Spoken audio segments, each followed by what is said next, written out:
દાદરાનગર હવેલી અને દમણ દીવ ભાજપના લઘુમતી મોરચાના મહામંત્રી વસીમ સૈયદે કરેલી રજૂઆત ફળી. પોલીસ વિભાગનો માન્યો આભાર. ગત તારીખ 18 માર્ચ 2025ના રોજે દાદરાનગર હવેલી અને દમણ દીવ ભાજપના લઘુમતી મોરચાના મહામંત્રી વસીમ સૈયદ દ્વારા પ્રદેશના ડીઆઈજીપીને લેખિતમાં રજૂઆત કરવામાં આવી હતી, જેમાં તેમણે દમણમાં રોહિંગ્યા અને બાંગ્લાદેશીઓ ગેરકાયદેસર વસાવટ કરી રહ્યા હોવાની શંકા બતાવી આ મામલે તપાસ કરવાની માંગણી કરી હતી.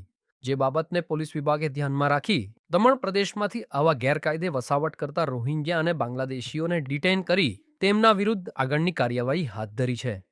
પોલીસ વિભાગની આ કામગીરીને બિરદાવતા દાદરાનગર હવેલી અને દમણ દીવ ભાજપના લઘુમતી મોરચાના મહામંત્રી વસીમ સૈયદે પ્રદેશના ડીઆઈજીપી, એસપી, સમગ્ર પોલીસ વિભાગ અને પ્રદેશ પ્રશાસનનો આભાર વ્યક્ત કર્યો છે.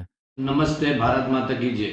मेरा नाम वसीम सैयद, प्रदेश महामंत्री बीजेपी से माइनॉरिटी अल्पसंख्यक, और 1 महीना पहले एक आवेदन पत्र दिया था हमने डीआईजी साहब को घुसपैठियों के बारे में।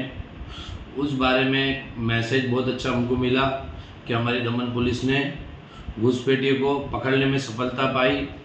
उस बारे में मैं डीआईजी साहब और उनकी टीम का और पुलिस डिपार्टमेंट का धन्यवाद कहना चाहता हूँ, और दमन प्रशासन का भी धन्यवाद कहना चाहता हूँ कि इन्होंने बहुत से अच्छा एक मुहिम भी चलाई, जांच करे हर जगह, घर चाली मिली के अंदर, उस बारे में टीम का भी, और हर पुलिस नागरिक का मैं धन्यवाद कहना चाहता हूँ कि ऐसा ही काम करें और जल्द से जल्द जितनी भी घुसपैठी है ये जिस जगह से आए इनके ऊपर उस जगह पे इनको भेज दिया जाए और इन पर कड़क से कड़क कार्रवाई होना चाहिए।